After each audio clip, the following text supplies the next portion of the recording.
Hi guys, दोस्तों नमस्ते, राम राम, केम छे, मजा प्रतीक, क्या हाल चाल है? आप सभी का स्वागत है हमारे नए वीडियो में। वीडियो शुरू करने से पहले वीडियो को लाइक शेयर सब्सक्राइब जरूर कर देना, ठीक है? चलो वीडियो स्टार्ट करते हैं बिना बकवास के। कौन बोला उनको ज्ञान की? भगवान श्री राम कहाँ तक पढ़े थे बताइए? उनका तो भाई देखो, श्री राम के टाइम पे गुरुकुल चलते थे और उन्होंने गुरुकुल की पूरी पढ़ाई कर रखी थी।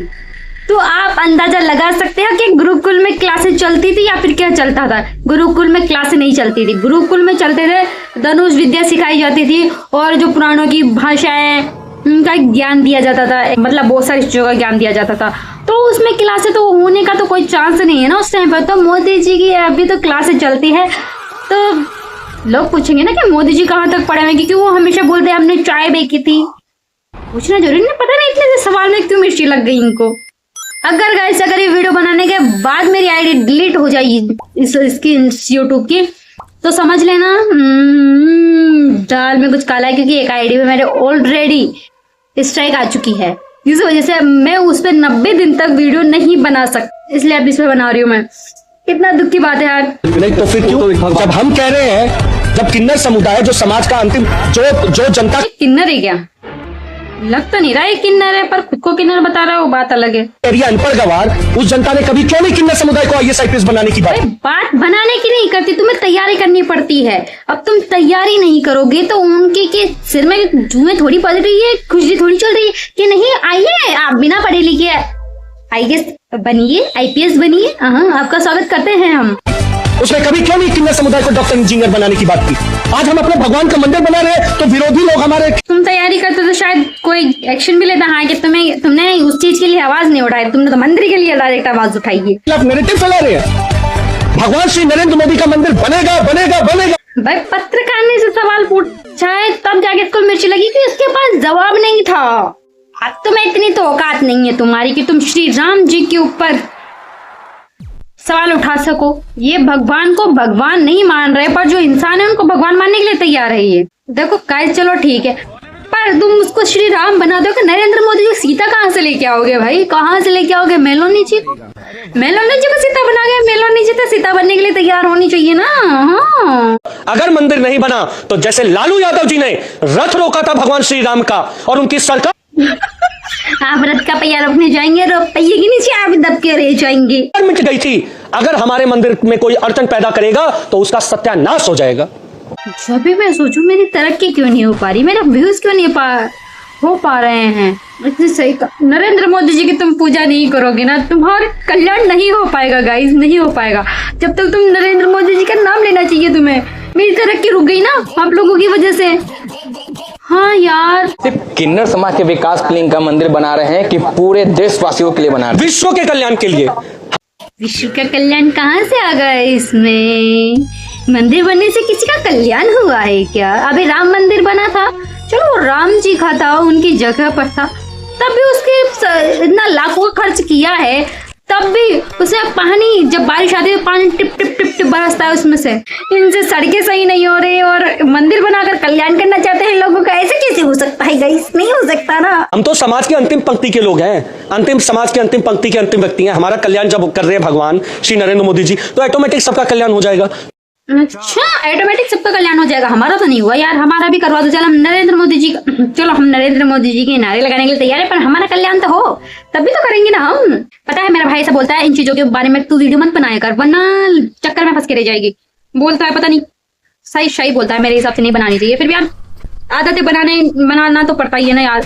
ऐसे कैसे हो सकता है कि हम वीडियो ना बनाएं? उस मंदिर में क्या प्रसाद चढ़ेगा? लोग कमेंट कर रहे थे जैसे कि चाय चढ़ेगा या झालमुड़ी चढ़ेगा। जैसे भगवान श्री राम जी सबरी माँ के जूठे बेर पे रीझ गए, हमारे भगवान को आप कुछ भी पिलाए, चाय पिलाकर रिझाले, मेलोडी टॉफी खिला के रिझाले, लड्डू खिला के। मेलोडी टॉफी वाला बिल्कुल सही था यार। मेलोडी टॉफी तो बिकनी चाहिए क्योंकि ये तो सीता जी की फेवरेट थी ना, ये मतलब फेवरेट है, उनके लिए लेके गए थे भगवान नरेंद्र मोदी जी। 56 भोग खिला के। आपकी इच्छा है, क्योंकि भगवान सिर्फ प्रेम के भूखे हैं। हमारे अंदर प्रेम की भूखी ही गई, प्रेम की भगवान के प्रति अपार श्रद्धा है और हम लोग उनको अपने हिसाब से मनाएंगे ताकि वो विश्व का कल्याण करे, भारत माँ का कल्याण करे। भारत माँ का कल्याण कौन करेगा? नरेंद्र मोदी जी। श्री नरेंद्र मोदी जी। हाँ, मैं तो प्रसाद के तौर में मेलोडी टॉफी बिल्कुल फेवरेट लगती है, अच्छी है, क्योंकि उनकी पसंद है ना, तो उसमें कहने वाली कोई बात है ही नहीं गाइस। अगर मैं आपसे ये कहना चाहती हूँ, अगर आप सभी का कल्याण नहीं हो पा रहा है तो इसका कारण है नरेंद्र मोदी जी। पूछिए क्यों? जब तक ये ऐसा मंत्र है मोदी जी का, आप बोलोगे नहीं ना, आपका कल्याण होना नामुमकिन है। इसलिए मैं कहती हूँ आप इसका चैंटिंग करो, आपका कल्याण 2 दिन के अंदर या 3 दिन के अंदर अंदर हो जाएगा भाई। आप 3 दिन ओम नरेंद्र मोदी नमः, ओम नरेंद्र मोदी नमः, ओम नरेंद्र मोदी नमः, ओम नरेंद्र मोदी नमः 3 दिन लगातार जाप कीजिए। चौथे दिन अगर चमत्कार ना हो तो मुझे बता दीजिएगा। अगर गाइस दोस्तों मेरी बात सुने, अगर आपको तरक्की नहीं हो पा रही तो आप 3 दिन तक ये मंत्र चैंट कीजिए और 3 दिन के बाद आपकी तरक्की आसमान छुएगी, आसमान। इसलिए आप ये 3 दिन तक ट्राई कीजिए, तरक्की तो आप खुद चल के आएगी गाइस। तरक्की follow is my brother. Narendra Modi ji का मंत्र बोलिए। हम देखे, मैं भी बोलने की कोशिश करती हूँ, मैं भी बोलने जा रही हूँ नरेंद्र मोदी जी का मंत्र, ताकि थोड़ी बहुत तरक्की मेरी भी हो जाए और थोड़े बहुत व्यूज मेरी तरफ भी आ जाएगा। इस पर ऐसा नहीं है ना, अगर मैं कोशिश करूंगी, मैं 3 दिन तक रेगुलर नरेंद्र मोदी जी का मंत्र बोलूंगी और फिर मंत्र बोलने के बाद चेक करेंगे कि मेरे व्यूज बढ़े या नहीं बढ़े। कट के नहीं गई गाइस। मौत के सौदागर से गद्दार तक पीएम मोदी को दी गई गालियों की संख्या अब 130 जा पहुंची है। इस पे 112 गालियां गिनने के लिए बैठे हुए हैं ये हैं? मतलब गालियों की कमी रह गई थी इनकिसमें कि नहीं, गालियां काउंट करो मोदी जी को कितनी गालियां दी गई है, फिर उसके बाद हम तय करेंगे किस किस लोगों को कौन सी गलतियों पे सजा देनी चाहिए। गालियां कांग्रेस नेताओं के श्रीमुख से निकली। समाजवादी पार्टी और उद्धव की शिवसेना यूबीटी संयुक्त रूप से गाली देने में दूसरे नंबर पर है। मैडम जो आपने भर भर के मेकअप कर रखा है ना चेहरे पे, कृपया करके उसे थोड़ा यूज भी कर लीजिए। और जो इंडिया में गड्ढे हो रहे हैं, जिनमें गड्ढों में गाड़ियां फंस के कई सारे एक्सीडेंट होते हैं, उनको भी दिखा दीजिए कम से कम, ताकि विश्व का कल्याण भी हो जाएगा आपके जरिए। थोड़ी सी मेहरबानी कर देंगे। और जो लोगों का मर्डर हो रहा है, ये हो रहा है, काटा जा रहा है, उनको भी बता दीजिए ताकि न्यूज फैले। ऐसी गालियां देना तो नॉर्मल बात है, गालियां कौन काउंट करता है। इन्होंने 4 गालियां दी हैं। तीसरे नंबर पर 3 गालियों के साथ टीएमसी, आम आदमी पार्टी और आरजेडी यानी 3 पार्टियां हैं।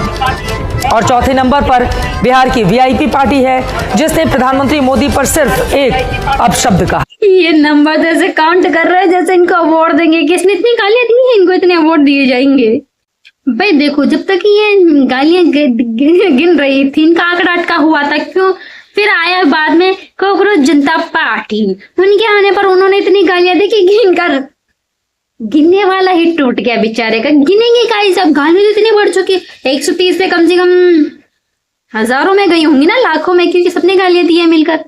और उनकी मदद उनकी हिस्से पार्टी यानी कि जो उनके साथ रहते हैं वो गिनने में मदद कर सकते हैं कि गालियां किसने कितनी दी है। वो आजादी नहीं थी, वो भीख थी, और जो आजादी मिली है वो 2014 में मिली है। ओ देश मेरे। कंगना जी ने भी बोले थे कि आजादी तो हमें 2014 के बाद मिली है। अगर हमें आजादी 2014 के बाद मिली है तो जो फिर ये लोग गुलामी करते थे और उनकी बीवियों को ले जाते थे, अपनी मन मर्जी से ही रखते थे, इनको पता कैसे नहीं चला कि आजादी अब मिली है 2014 के बाद? फिर इनको अंग्रेज क्यों घसीट के नहीं लेके गए?